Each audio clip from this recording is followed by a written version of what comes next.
Hey,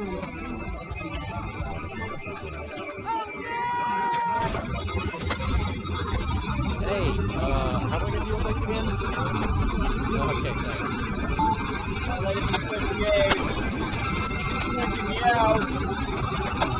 Really, me out here, bro.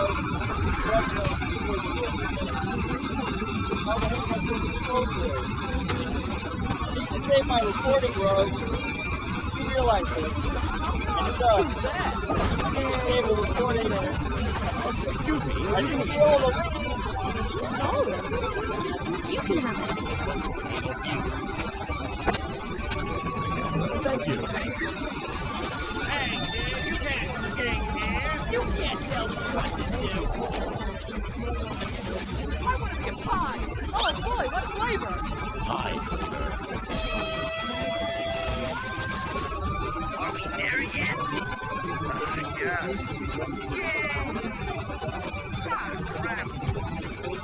How did I get here?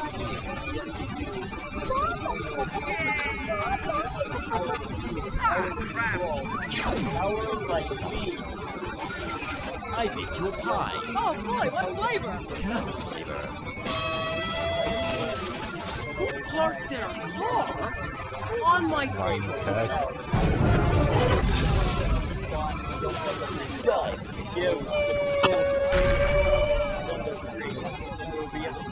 Meanwhile, in an alternate dimension,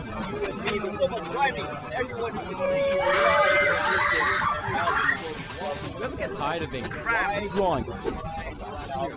Me neither. It's okay. Drawing.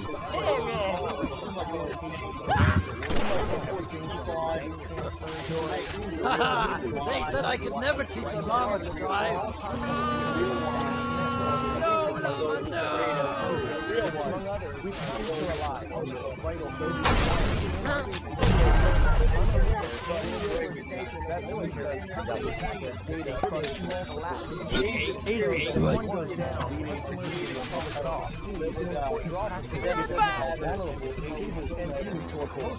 Since then, Russia has launched a series of accidental or intentional damage from fishing nets. We are. You want a piece of me? Well, here you go. Officials have launched an operation. have you seen the baby? No, I think he got outside. Intentional attacks. It's where Russia operates on the Black Sea with border guards has disrupted affected channels and gained control. Shows us how these cables work and just how vulnerable they can be in the Black Sea. The NATO military alliance has increased its presence in the Black Sea in response to what it calls Russia's Sir, you appear to have a very severe case of The alliance has stepped up its maritime cooperation with Georgia to Gravity. across the ocean, connecting countries with each other. According to NATO, 1.3 million kilometers of cables carry Because the Black Sea is so central to Russia's ambition, who controls the Black Sea is going to be one of the key questions as to who is the key player in 21st modern undersea data cables. From the point of view of Russia, the Black Sea has been most important strategically because it brings together three distinct security regions. To the north, you have Russia and the wider steppes of Eurasia. To the south, you've had Turkey and the whole Mediterranean region. And then to the west, you've had the European and Balkan areas. All of these have been key for Russia to try and control and extend its power and to project its strength into the Mediterranean beyond those and even the Red Sea. During the Soviet Union, the Black Sea was often called the Soviet Lake because Moscow controlled effectively the whole coast. Turkey was the outstanding NATO member. This is why Turkey is so fundamental. There's only one most of which are Turkey. accidental.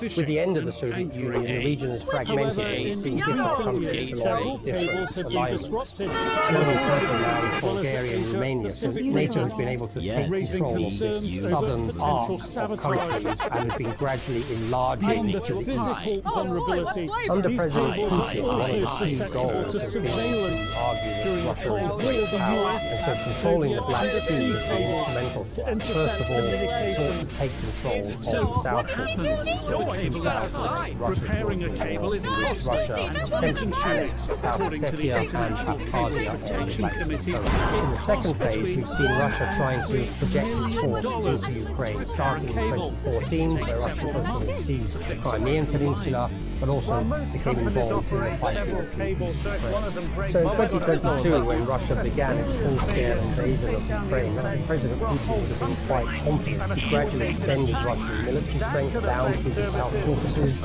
He built bases in the occupied areas of Georgia. He had military facilities in Armenia. Then he extended into Ukraine, his military forces, and he built up the Crimea. As a result of the intervention in 2022, NATO has responded quite dramatically. All along what has now become the eastern flank of NATO, we've seen an increase in NATO forces. And the really big change has been the Sweden and Finland joining the alliance, which means that Russia can now not really access the Baltic region in an effective way. So the Black Sea region actually has become more important for President Putin. He can't afford to lose the Black Sea, and that's why I think the war will be really critical, not just for the Black Sea, but actually for the future of President Putin himself. 10-second trivia! Which ocean explorer is credited with inventing the first shark cages which allow humans to dive with sharks? Jacques Cousteau, Edmund Hillary, Sylvia Earle, or James Cameron? Did you know it's Jacques Cousteau, the French ocean explorer and engineer, developed and used the cages to film sharks for his 1956 documentary, The Silent Quest. Now to a startup whose mission is to get people living in the ocean. The idea of people living under the sea has been around for quite some time, but it's remained a validity. But that could soon change. Underwater villages. We've seen them in science fiction movies, maybe read about them in books, but now a company in the UK called Deep says it's going to make them a reality. Our Max Foster took a tour of the subaqueous habitats, which the company hopes will be housing people underwater within the next 2 years. Imagine living in a house like this. It looks pretty cool, it's a bit out of place, and that's because it is. It's actually designed to be at the bottom of the sea. It's built by a startup based in the southwest UK, with ambitious plans for humans to live underwater by 2027. Our motto is to make humans aquatic, not just certain humans, all humans. So we know all this stuff about our solar system and beyond, but we don't know what's on the bottom of our own oceans.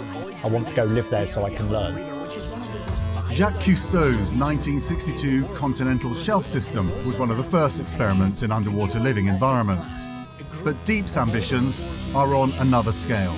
Their main focus is to facilitate scientific research, aiming for people to live and work around 200 meters down for 28 days at a time. The designs for their larger Sentinel model include bedrooms, flushing toilets, and even hot showers. But there's one big question that came straight to my mind. What if there's a leak? Yeah.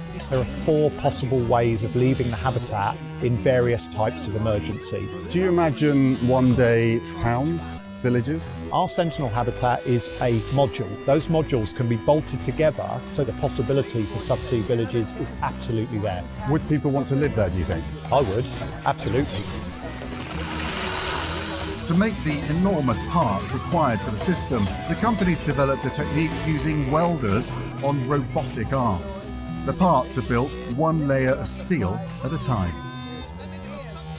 Every other breath we take is thanks to oxygen produced by the ocean. The ocean is a major carbon sink. Our goal is to help understand that and all of the other myriad ways that the ocean benefits us all, whether we recognize it or not.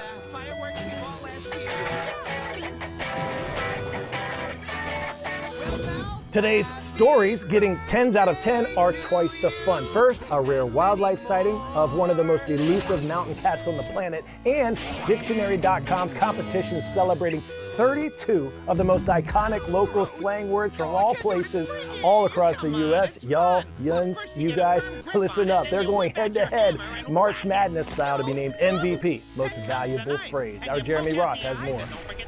Amazing footage captured in snowy northern Pakistan shows a rarely seen grouping of 4 snow leopards. The photographer who captured the stunning video says snow leopards are nicknamed ghosts of the mountains because they are hardly ever seen. He says it took him a week of tracking before finally capturing a precious look at this amazing leap of leopards. Yes, a group of leopards is called a leap. The other day would be our word of the day. Yeah, the stupid vacuum's clogged up. That looks like we gotta get a new one. No, let me fix it. Now this, I gotta see. I fixed it and gave it a super duper overhaul.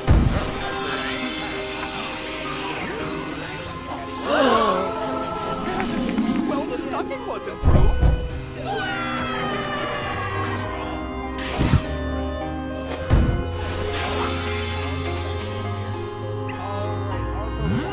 Hey, paisans, you're looking at the spectacular Superfly Spider Dog. I got Superfly powers Moving! Stan! You gotta see the size of this repulsive bubble squash! Stan!